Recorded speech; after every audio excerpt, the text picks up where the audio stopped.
The stars drifted silently outside the wide front window of the small human patrol ship inside. The hum of the engines was the only constant sound.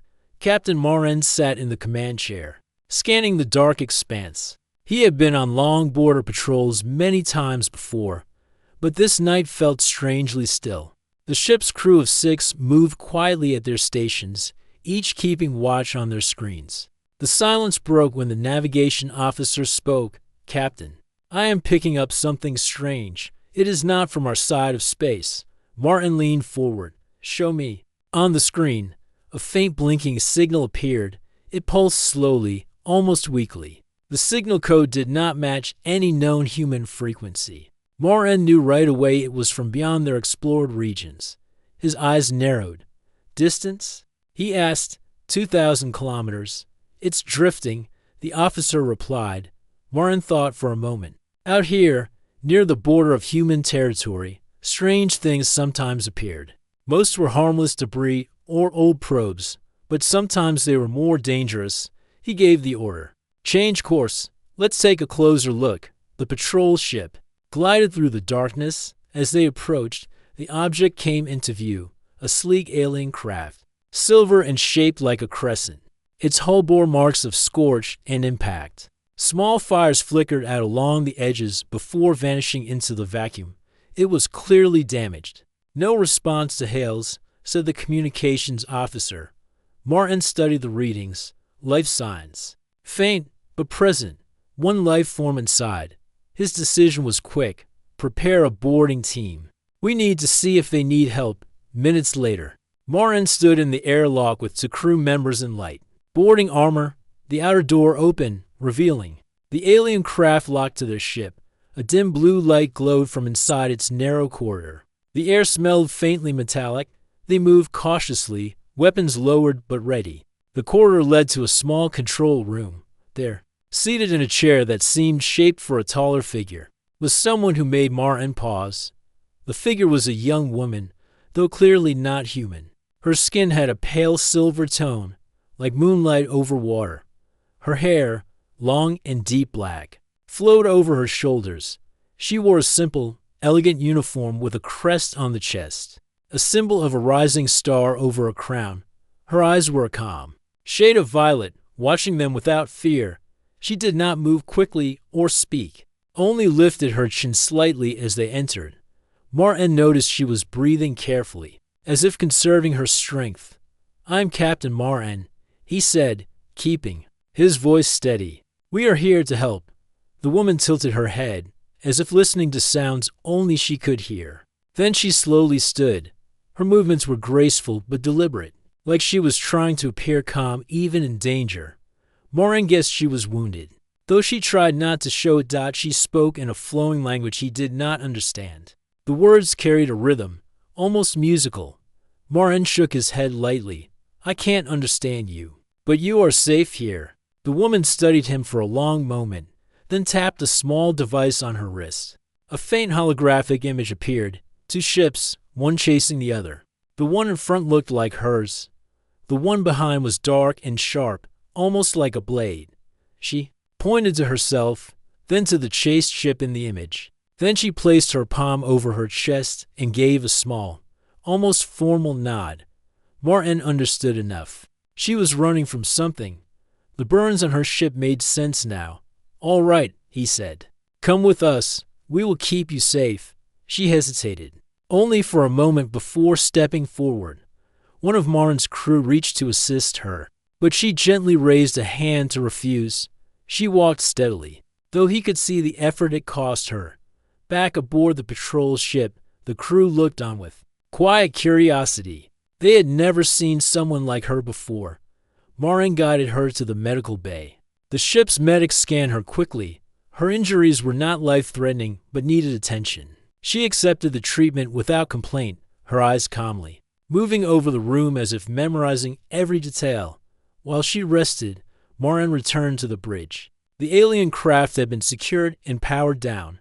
He knew bringing her aboard might draw trouble, but leaving her drifting was not an option. Hours later, Martin visited her again. She was seated on the bed, upright, and looking out the small window at the endless stars. When he entered, she met his gaze. This time she raised a hand in a gesture that seemed like thanks. I still don't know your name, Morin said quietly. She touched her chest again and spoke one clear word, Lyra. Morin nodded. Lyra, you're safe here. She gave a small nod in return, though her eyes still held a distant wariness. It was clear she was trying to stay calm, but something weighed heavily on her mind. Morin wondered what or who was still out there, searching for her. The hum of the engines filled the patrol ship as it drifted quietly through the black sea of space. Captain Morin stood on the bridge, hands behind his back, staring at the star map projected above the central console. Somewhere beyond these quiet sectors, the pursuers Lyra had shown him were still moving. He could feel it. The door to the bridge slid open. Morin's second in command, a tall man named Ryan, stepped inside. She's awake again. The medic says her wounds are healing fast, but she still speaks very little. Morin nodded. She is careful. We don't know her customs. We need to give her space. Ryan glanced toward the corridor. The crew is curious. They have never seen anyone like her. That curiosity is fine, Morin said, as long as it does not turn into fear. In the small common area of the ship, Lyra sat at a table, a simple meal in front of her. She studied the cup of water for a moment before lifting it to her lips. Across the room, the crew members whispered to each other, glancing at her with quiet interest. Lyra noticed but gave no reaction. She kept her posture straight, her movements calm, every action measured. Morin entered the room, carrying a small translation device. He placed it gently on the table between them. This will help, he said slowly. Lyra looked at the device, then at him. She reached out, tapping its surface with long, careful fingers. A soft tone filled the air as the device activated. Do you understand me? Morin asked. Her voice was low but steady. Yes, I can hear your words now. Morin allowed himself a small smile. Good. That will make things easier. She looked down at the table for a moment. You have my thanks. I did not expect to meet humans here. You were in trouble, Morin said simply. We could not leave you. Her eyes narrowed slightly, not in anger, but in thought. Your people have never had reason to help mine. You risk danger. That is true, Morin admitted, but leaving you to drift alone would have been worse. For a moment, silence settled between them. Then she asked, will your crew trust me? They will, Morin said. If you trust us, later. In the strategy room, the two of them sat with the star map between them. Lyra pointed to a cluster of systems marked in red. This is where the attack happened. I was traveling to my home system. My ship was small, fast, but their fleet was faster. I escaped only because of the storm and the nebula here. Her finger traced a glowing path. Do you know who they were? Morin asked. Yes, she said quietly. They are my kingdom's rivals. They seek something I carry. If they find me, they will not stop until it is theirs. Morin studied her face. You speak calmly about this, but I can see it troubles you. I am taught to remain calm, she said, especially when fear serves no purpose. Morin respected that. We will take you somewhere safe. Her eyes searched his for a moment, as if weighing his sincerity. Safe is far away. They have resources. They will follow. Then we will make it difficult for them, Morin replied. That evening, as the ship moved through a quiet asteroid belt, Morin ordered the crew to cut all non-essential power to avoid detection. The lights dimmed, and the crew's voices lowered to soft tones. Lyra stood by the window in the observation deck, watching the shadows of asteroids drift past. Ryan stepped in, holding a small tray. Something warm for you, he said, placing a steaming cup on the ledge. Lyra inclined her head politely. You are kind. Ryan smiled faintly. We have not had a guest like you before.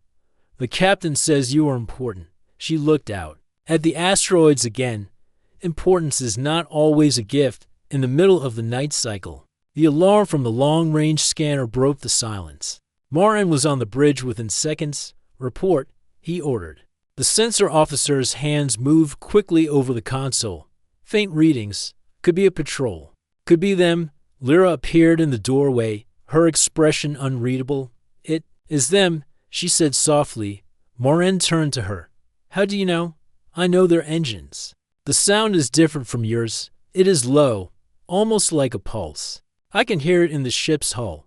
The crew looked at her with surprise, but Morin did not doubt her. "Then we change course now. We will use the asteroids for cover."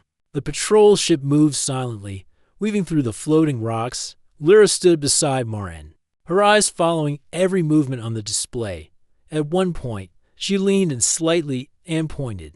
"That gap is narrow, but if you pass through, the asteroid's rotation will hide your heat signature for a few seconds." Morin gave the order to follow her suggestion. It worked. The faint readings on the scanner began to fade. When the danger had passed, Morin looked at her. "You have a good eye for space travel." Her lips curved slightly, almost a smile. "It is a skill my people value." Hours later, the crew gathered in the common area again. The mood was lighter. Lyra sat with them this time, listening as they spoke of small things. The food, the stars, old patrol stories. She said little, but her eyes softened. Morin watched from across the room. He could see it, the first small step of trust forming between her and the humans. It was fragile, like thin glass, but it was there. He knew the road ahead would be dangerous, but he also knew something else. This journey was no longer just about escorting a passenger. Something larger was taking shape. An alliance, however small, that might change more than either of them yet understood. The patrol ship moved quietly through the cold stretch of space. The asteroid belt was far behind them now, but the memory of the faint scanner readings still lingered in everyone's mind. Captain Morin kept his eyes on the star map as if he expected danger to appear at any moment.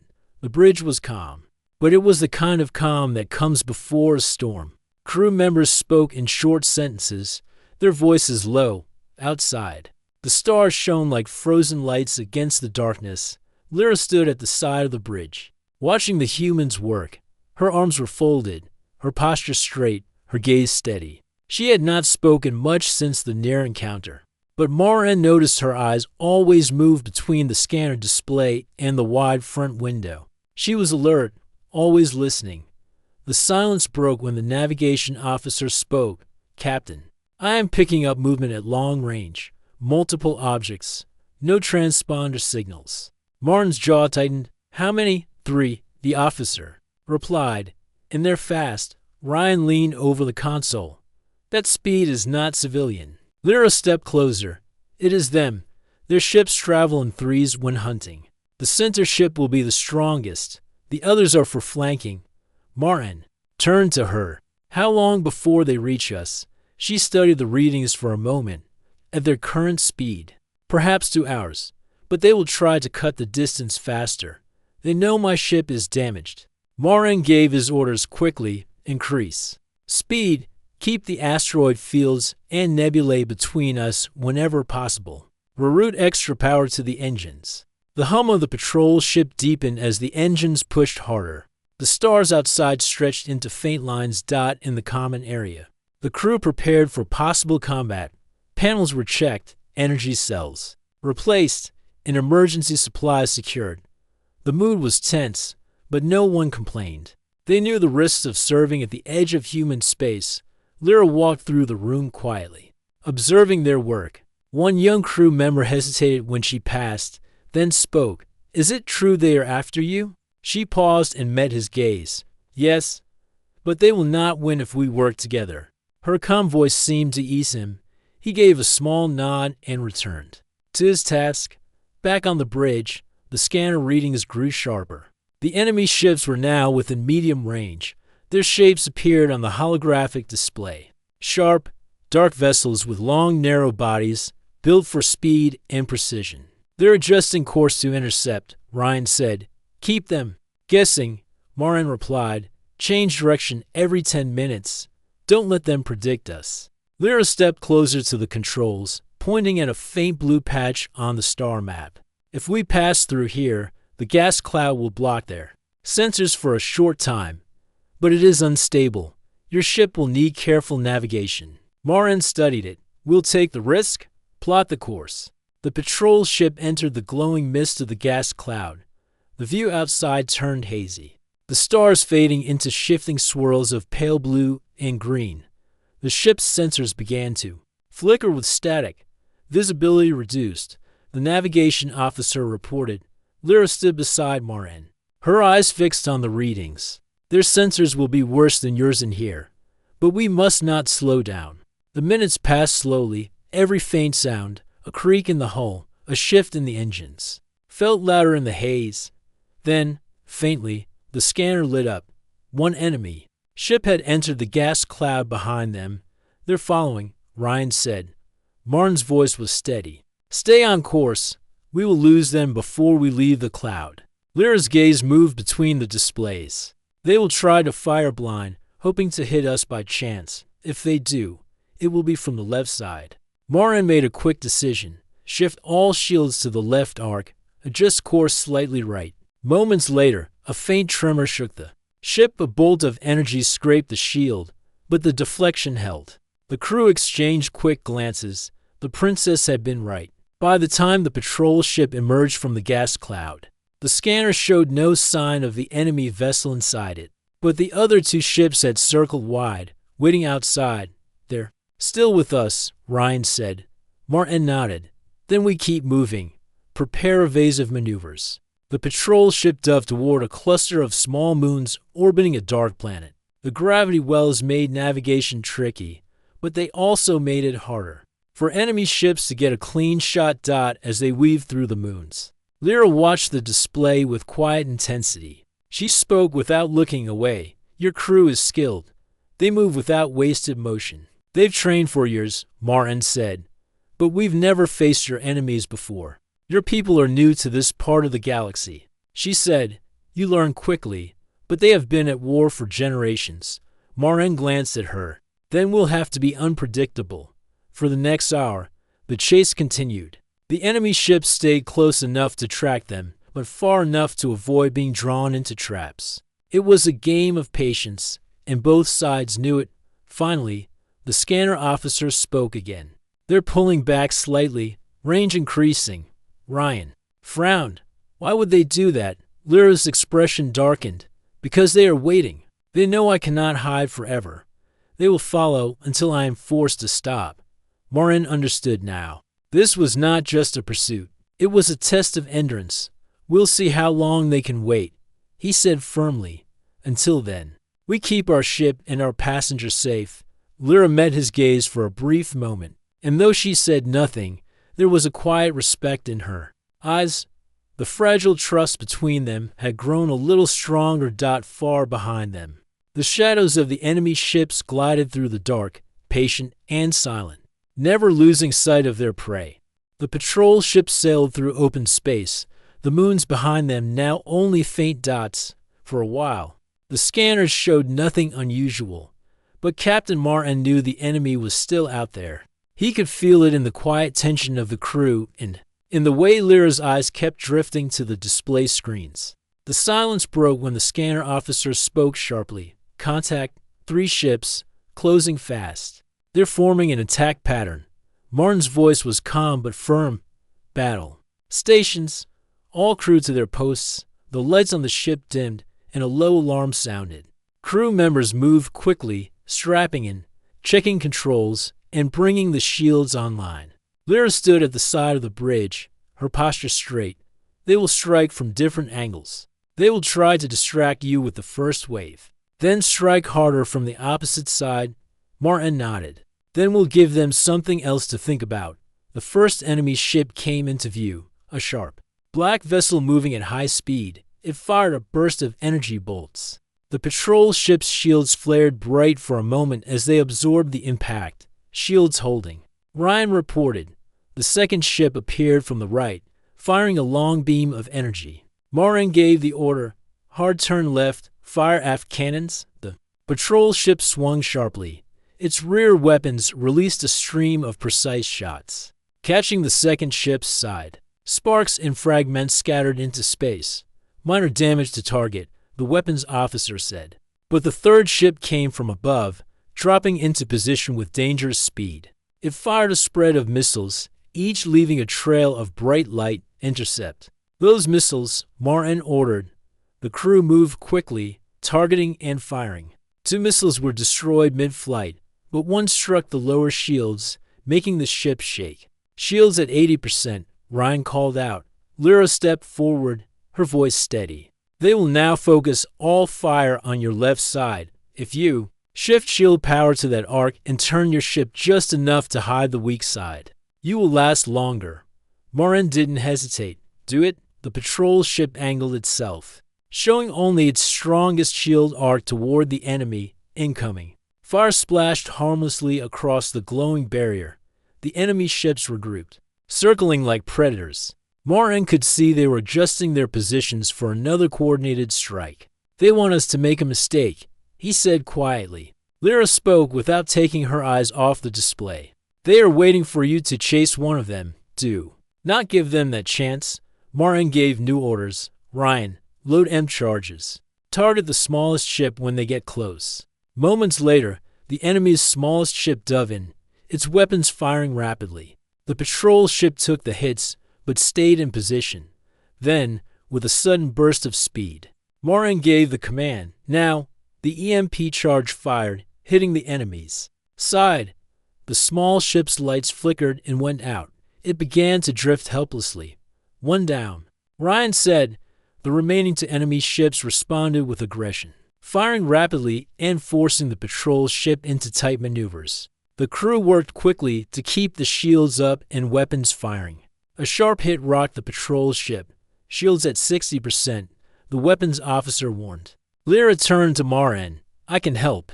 My ship's technology can create a temporary barrier around your vessel. It will not last long, but it may block their next attack. Martin studied her for a brief moment, then nodded. Do it. She touched the device on her wrist, speaking a few words in her own language. A faint silver field appeared around the patrol ship, shimmering like a thin layer of ice. The next volley from the enemy struck the silver field and scattered into harmless sparks. The crew stared for a moment, surprised. That was impressive, Ryan said. Lyra only nodded, her face calm. It will fade soon. Make use of it while you can. Martin did exactly that. Full power to engines. Target the second ship's engines. The patrol ship surged forward, weaving between bursts of enemy fire. The second ship tried to evade, but the human shots landed, tearing into its engine array. Flames burst from its side, and it began to slow. They're retreating, the scanner officer reported. Now only the largest enemy ship remained. It hovered at a distance. As if deciding whether to continue the fight, Martin kept his eyes on it. Hold position. If they want to come closer, we'll be ready for a long minute. The 2 ships faced each other in the dark. Then, slowly, the enemy vessel turned and began to move away. They're leaving, Ryan said with relief. Martin kept his voice level, for now, but they will be back. When the danger had passed, the crew gathered in the common area. The mood was tense but relieved. Some spoke quietly about how close the fight had been. Lyra stood near the back, watching the humans with a thoughtful expression. She stepped forward slightly and addressed Martin. Your people fight with discipline. You do not waste energy. That is rare. Martin nodded. And you protected us when we needed it.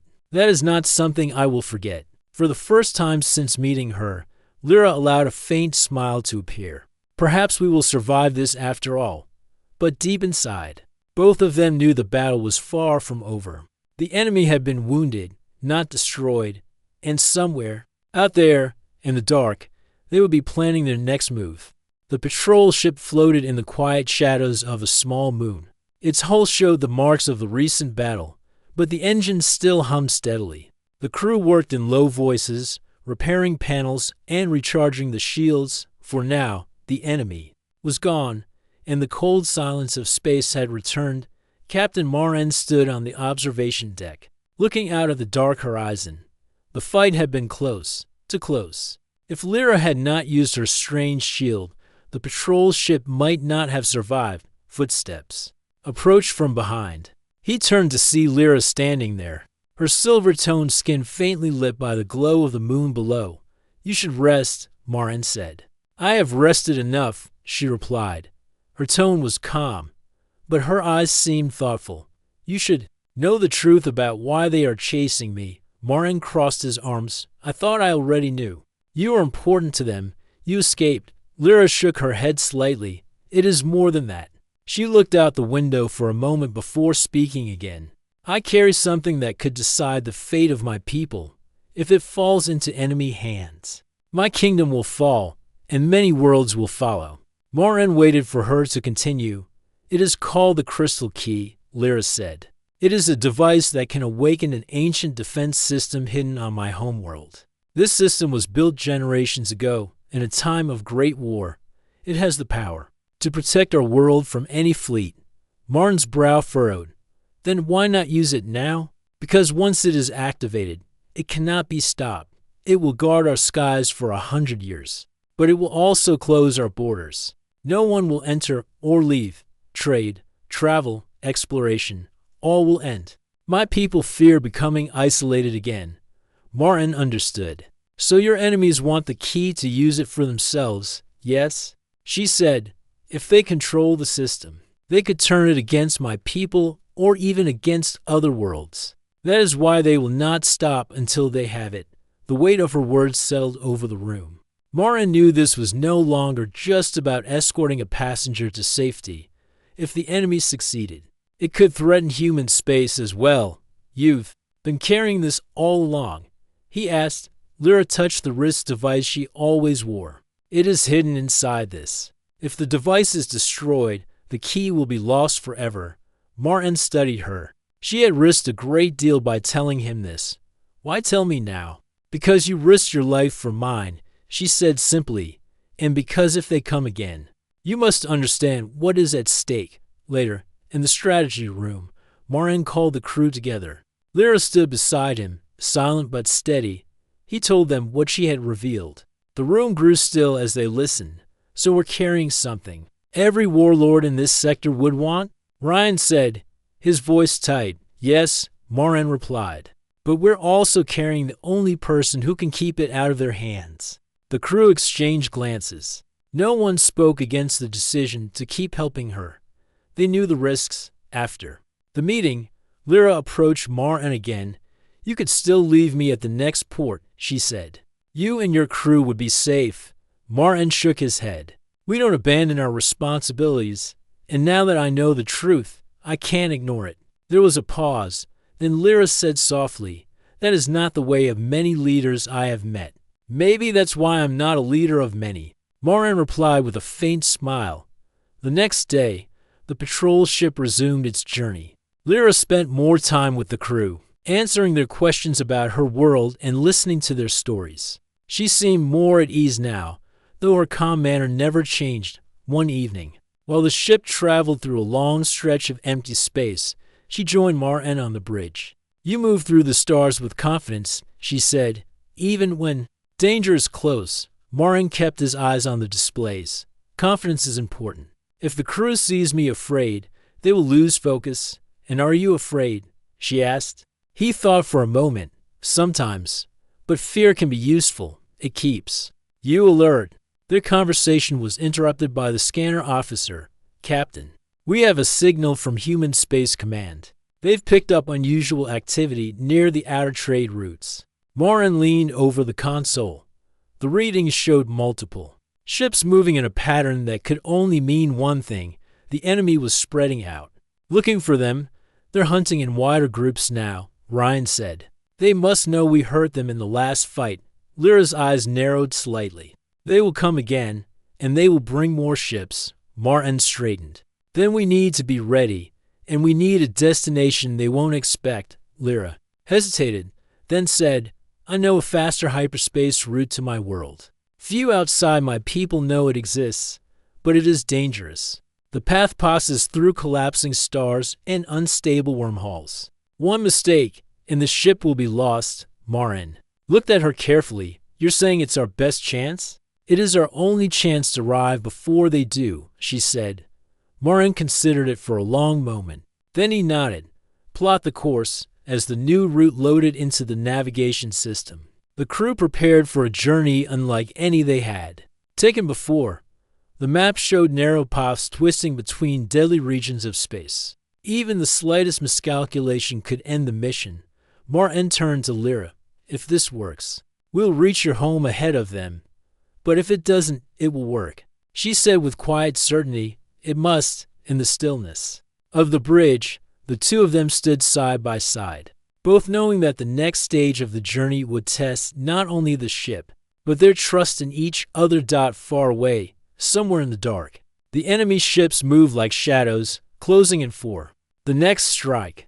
The night on the alien plains was colder than usual. A thin layer of mist curled around the tall grass, moving like quiet ghosts under the pale moons. Ren kept his eyes scanning the horizon, his spear resting in his hand. Lyra sat near a small campfire, her fingers tracing patterns on the dirt as she thought about their journey. They had been traveling for days, and the tension between them had grown into a quiet understanding. She had learned to read his silences, and he had begun to sense the subtle shifts in her tone when she spoke. But tonight, something felt wrong. The air was too still, and the distant animal sounds were missing. Ren stood suddenly, motioning for Lyra to be quiet. She froze, her large, bright eyes following his gaze toward the dark line of trees in the distance. There's something out there, he said in a low voice. Lyra's hand went to the small blade she carried. What kind of something? He didn't answer. Instead, he moved toward the edge of the firelight, his steps silent. Lyra stayed close, her heart beating faster. They reached a large rock, crouching behind it. From there, they could see movement in the mist. Shapes. Not animals. Not friendly. They were tall, thin, and moved with a strange stiffness. Their bodies seemed to shimmer faintly, as if they were not fully part of this world. Shadows, Lyra whispered, her voice trembling.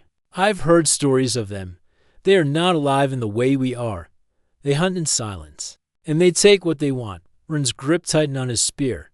Then we move before they see us. But it was too late. One of the shapes turned its head, and Ren saw eyes that glowed faintly in the dark. A hiss filled the air, sharp and cold. In an instant, the shadows began to move toward them. Ren pushed Lyra behind him and stepped forward. Stay low, he told her, his voice firm. The first shadow leaped forward, its long fingers reaching for him. Ren's spear struck out, hitting the creature in the chest. The impact sent it stumbling back, but it made no sound. Timur appeared from the mist, circling them. Lyra darted forward, slashing with her blade to keep them back. They moved fast, but Ren and Lyra fought as if they had trained together for years. Every movement was in rhythm, every step matched, but the shadows didn't bleed, and they didn't fall easily. It was like fighting smoke that had learned to strike back. Finally, Ren grabbed Lyra's arm and pulled her toward the rock. We can't fight them all, he said. We need to get to higher ground. They ran, the shadows following. The mist made it hard to see, but Ren knew the land well enough to find a small hill nearby. They climbed quickly, their legs burning. At the top, they turned to face their pursuers. The shadows stopped at the base, watching but not climbing. They can't cross the hill, Lyra realized. It's sacred ground. My people believe this place is protected by the spirits of old warriors. Ren didn't care why it worked. He only cared that they were safe for now. The shadows faded back into the mist, vanishing one by one. The silence returned, but it was heavier than before. They'll be back, Ren said. Lyra nodded. Yes, and next time, they will bring more. They sat down, catching their breath. The fire was far away now, and the night air bit at their skin. But Ren didn't move. He kept his eyes on the mist, his mind already working on the next step. If the shadows wanted Lyra, it meant she was more important than she had told him. And if she was more important, then their mission was far more dangerous than he had imagined. The alien princess stayed quiet, but inside, she knew he was right. She had not told him the whole truth, and soon, he would have to know. The desert sun was setting, painting the sky with shades of orange and purple. Princess Anara stood at the edge of the rocky plateau, her silver cloak fluttering in the warm wind. Her heart beat fast, but she forced herself to stay calm. This meeting was too important for fear or doubt. far below. A small group of humans waited near the campfire. Among them was Dallin, a warrior known for his courage and sharp mind. His dark eyes scanned the horizon, alert to every sound. He did not expect to meet an alien princess tonight, yet here he was ready for what might come. Anara took a deep breath and began to climb down the steep path. The rocky ground was uneven, but she moved carefully, thinking about the fate of her people. Her kingdom was in danger, and only by working with humans could she hope to protect it. When she reached the campfire, Dallin stood and stepped forward. His voice was calm but respectful. "Princess Anara, we did not expect you so soon." Anara nodded, her gaze steady. "I came as soon as I could. We have little time. Our enemies grow stronger every day." The humans watched quietly. Many had heard stories of the alien princess, but never imagined meeting her face to face. Dallin gestured toward a flat stone near the fire. "Please, sit with us." Anara hesitated only a moment before lowering herself gently onto the stone. Round the fire, she saw the faces of those who would soon fight beside her, simple men and women, but brave and determined. "Tell me," Dallin said, leaning in, "what is it that you need from us?" Anara's eyes darkened with worry. "My people face a threat unlike any before. The Krellans have crossed into our territory. They destroy everything in their path. We cannot stop them alone." One of the human soldiers, a woman named Tessa, spoke up. "We've fought the Krellans too. They are ruthless, but they have weaknesses." Anara looked at Tessa with hope. "Then we must share our knowledge. Together, we may find a way to defeat them." The night grew deeper, and stories were shared around the fire. Anara told of her kingdom's history and the advanced technology her people once used to protect their world. The humans spoke of their own battles and strategies. Dallin studied Anara closely. Despite her royal status, she was humble and sincere. He admired her strength and the calm way she faced danger. Suddenly, a scout returned, breathless. "Sir, the Krellans are moving closer. We need to prepare." Dallin nodded. "Then there is no time to lose." He looked at Anara. "Will you fight with us?" Anara stood tall. "I will. My people's future depends on it." Together, they moved to the weapons tent. Anara examined the human gear, simple but effective. She handed Dallin a small device from her own world, glowing softly. "This can disable their shields. Use it wisely." Dallin took it with a grateful nod. "Thank you. We will need every advantage." Outside, the camp was alive with preparation. Humans checked their weapons, and alien allies moved quietly through the tents. The alliance was fragile, but growing stronger by the hour as dawn approached. Anara and Dallin stood at the edge of the battlefield. The red sun rose, casting long shadows over the desert sands. "Whatever happens," Anara said quietly, "thank you for trusting me." Dallin smiled. "Trust is earned. Tonight, we fight as one." The ground trembled as the Krellans appeared on the horizon, their war machines roaring. But with the human warriors and the alien princess united, hope shone brighter than the rising sun.